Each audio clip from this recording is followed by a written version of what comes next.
அவர் ஆதவ அர்ஜுனா சகோதரர் எனக்கு கண்டிப்பாக ஓணும் அப்படின்னு சொல்லி நான் தலைவர் தளபதி கிட்ட கேட்டு அவர் எனக்கு கண்டிப்பாக நம்ம கட்சிக்கு தேவைன்னு சொல்லி கேட்டு வாங்கினேன். அவங்க மாமனார் மாமியார் எல்லாருமே உன்னை ஐஆர்எஸ்க்கு தான் நான் பொண்ணு கொடுத்தேன், அரசியலுக்கு நீ போவேன்னு தெரிஞ்சா நான் கண்டிப்பாக உனக்கு பொண்ணே கொடுத்துருக்க மாட்டேன்ல நிலைமையெல்லாம் அவருக்கு வந்துச்சு. ஆனால் தலைவர் ஒன்று தான் சொன்னார், அந்த ஐஆர்எஸ் பதவியோட நீங்கள் நம்மளுடைய கட்சியில் ஒரு நல்ல இடத்துக்கு நல்ல பதவிக்கு வருவீங்க, பயப்படாமல் தேர்தலில் நில்லுங்க, ரிசைன் பண்ணிட்டு வாங்கன்னு சொல்லக்கூடிய ஒரு தலைவர் தான் எங்கள் தலைவர் தளபதி. அந்த நம்பிக்கை எனக்கும் அந்த நம்பிக்கை இருந்தாலும் அவருடைய வில் பவர், எதையும் சாதிக்க முடியும். எதையாவது ஒன்று சொன்னார்னா அது செய்யறதா இருந்தால் மட்டும்தான் சொல்லுவார். இல்லைன்னா நீங்கள் எப்படி சொன்னாலும் சரி அதை செய்ய முடியாது இருக்குதுன்னா கண்டிப்பாக அவர் அதை சொல்லவே மாட்டார்.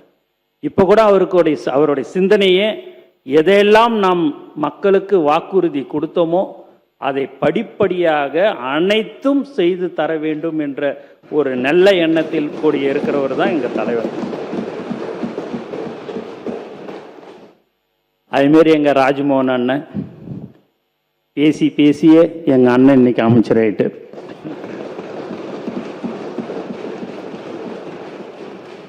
எல்லாரும் பார்க்குறாங்க கூட்டணி கட்சியில் இருக்கிறவர், என்னடா இது என்னை பற்றி எதுவுமே சொல்லலையா அன்னிட்டுன்னு.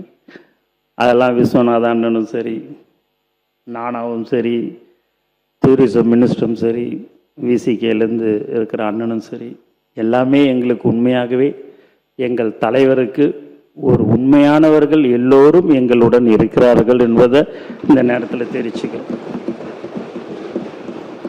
அவர் வெங்கட் சார் ரொம்ப காலமாக ட்ரெஷரராக நம்ம எங்களுடைய தலைவரோடு இருந்தார். இன்னைக்கு அவருக்கும் இன்னைக்கு சீட்டு கொடுத்து இன்னைக்கு ஒரு சட்டமன்ற உறுப்பினராக இருக்கிறாரு. இங்கே இருக்கிற பின்னாடி அமைச்சர்கள் எல்லாருமே நீங்கள் பார்த்தீங்கன்னா எல்லாருமே ரசிகர் மன்றத்திலேருந்து தான் நாங்கள் எல்லாமே வந்தோம். ரசிகர் மன்றத்துலேருந்து நற்பணி மன்றம் எல்லாமே 28 29 வருஷமாக இருந்தோம். அதனால தான் நான் சொன்னேன், ஒருத்தவங்களை கூட யாருமே இப்படியும் இழுக்க முடியாது அப்படியும் இழுக்க முடியாது. எந்த இடம்னு பார்த்தா தலைவர் தளபதின்றது மட்டும் அவர் கூடயே தான் வாழ்நாள் முழுவதும் சாகும் வரை தலைவர் தளபதி கூட தான் நாங்கள் எல்லோரும் இருப்போம்.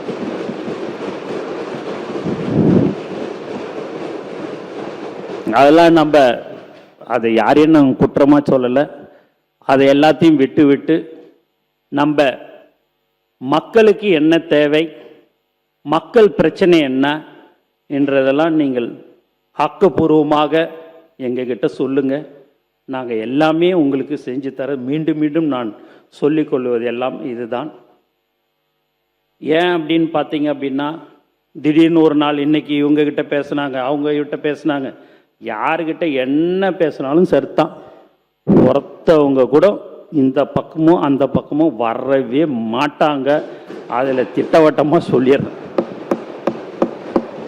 ஏன்னா எல்லாருமே இங்கே நீங்கள் பேசுனதுக்கு குடிநீரை பற்றி இன்னைக்கு எல்லாருமே பேசினாங்க. அம்மா பார்த்தீங்கன்னா ரொம்ப தெளிவாக ரத்தன சுருக்கமாக ரொம்ப அழகாக அவங்க அந்த தருமபுரி மாவட்டத்தில் எங்கெங்கெல்லாம் எப்படி அந்த திட்டங்கள் வரணுன்றதெல்லாமே உண்மையாகவே அவங்க வந்து சொன்னாங்க. அது ஒரு கமிட்டி மாதிரியே போட்டுமா மாண்பு முதலமைச்சர் அவர்கிட்ட கலந்து பேசி, நீங்கள் நீர்வளத்தில் யார் யாருக்கெல்லாம் கிராமத்தில் தடுப்பணை கட்டணும் எதையெல்லாம் நீங்கள் சொல்கிறீங்களோ மாதத்துக்கு ஒரு தடவை என்னுடைய துறையில் உங்கள் சட்டமன்ற உறுப்பினர் அனைவரையும் அழைத்து அதற்கு என்னென்ன தீர்வுன்னு, ஏன்னா சட்டசபையில் நம்ம சொல்லி பேசிட்டு நம்ம பாட்டுன்னு போயிடுறோம், நீங்களும் நன்றின்னு சொல்லிட்டு போயிடுவீங்க. அடுத்த 6 மாதம் 7 மாதம் கழிச்சு வரும்போது நீங்கள் அதை கேட்க பண்ணும்போது, நீ அன்னைக்கு சொன்னியே நீ செஞ்சியா அப்படின்னு சொன்னால் சொல்கிறத வந்து கண்டிப்பாக செய்யணும். இல்லைன்னா எங்களுடைய முதலமைச்சர் கண்டிப்பாக எங்களை கண்டிச்சிருவார். அதனால் நீங்கள் அந்த மாதம் அந்த சட்டமன்ற உறுப்பினர் நாங்கள் அழைக்கிறேன். நீங்கள் அந்த கூட்டத்தில் கலந்துக்குங்க. கலந்து உங்களுக்கு என்ன தேவைகளோ அங்கே சம்பந்தப்பட்ட அதிகாரிகளை வைத்து அதற்கு உடனடியாக அந்த இடத்திலேயே தீர்வு காணுவதற்குண்டான ஏற்பாடுகள் மாண்புமிகு முதலமைச்சர் அவர்களின் அறிவுறுத்தலின்படி செய்து தரப்படும் என்று நான் உங்களோட சட்டமன்ற உறுப்பினர்களுக்கு நான் பணியுடன் தெரிவித்துக் கொள்கிறேன்.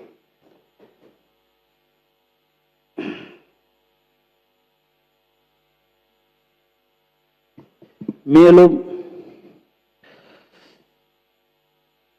அவருடைய தலைவருடைய உழைப்பில் தான் நாங்கள் எல்லாமே இருக்கிறோம்.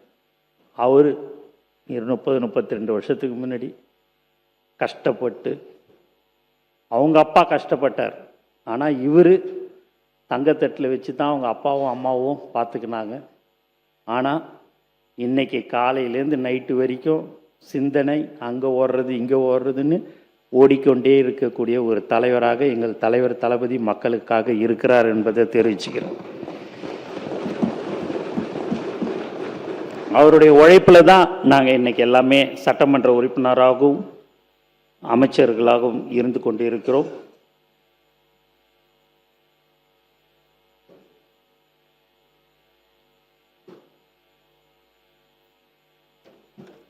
அதனால் இந்த மாதிரியான ஒரு வாய்ப்பை சபாநாயகர் எனக்கு கொடுத்தாரு. சரி, ஏதாவது சொல்லி பெல் அடிப்பாரான்னு பார்த்தேன்.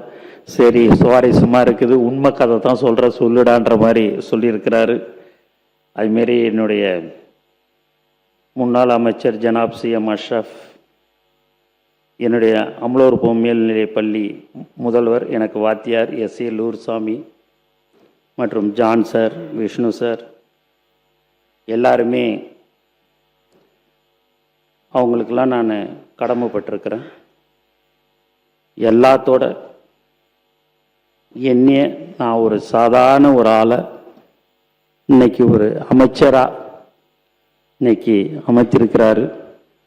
மீண்டும் மீண்டும் எத்தனை ஜென்மம் எடுத்தாலும் தலைவரோட நான் எப்படியாவது இருப்பதற்கு என்ன வழியோ அதுதான். எத்தனை ஜென்மம் எடுத்தாலும் கடவுள்கிட்ட கேட்டுக்கிறது. அவர் எங்களுக்கு கடவுள் கொடுத்த வரம் எங்கள் தலைவர் முதலமைச்சர். வாழ்க்கையில் மறக்கவே கூடாது. இந்த மாதிரியான ஒரு நல்ல மனிதர், அமைதியானவர், எந்த ஒரு விஷயத்தை சொன்னாலும் ரொம்ப அழகாக கேட்டுக்கின்னு அது செய்யக்கூடிய ஒரு நல்ல மனிதர் எனக்கு இந்த வாய்ப்பை கொடுத்துருக்கிறாரு. அதனால் நாங்கள் யாரும் மீண்டும் ஒரு முறை நாங்கள் சொல்லிக்கொள்ள ஆசைப்படுகிறோம். நான் யாரையும் குற்றச்சாட்டாகவோ யாருடைய மனதை புண்படுத்தும் முறையோ நான் சொல்லவில்லை. நாங்கள் யாரும் தவறு செய்ய மாட்டோம் என்பதை மீண்டும் மீண்டும் இந்த அவையில் நாங்கள் தெரிவித்துக் கொள்கிறோம். எங்கள் முதலமைச்சர் எங்களை அப்படித்தான் வழிநடத்தியிருக்கிறார் என்பதை தெரிவித்துக்கொண்டு, எனக்கு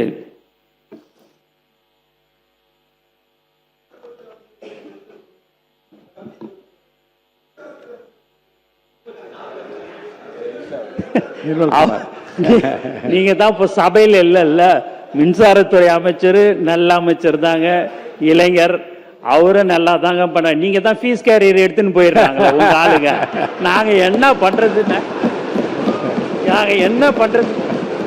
நைட்ல ஒரு வண்டி வச்சுக்கின்னு, ஒரு வேனை வச்சுக்கின்னு, ஜீப்பை வச்சுக்கின்னு அவர் ஜீப்லயே போறாரு. போனா நைட்டு ஏன் கரண்ட் இல்லைன்னு உட்காருங்க சார், உட்காருங்க.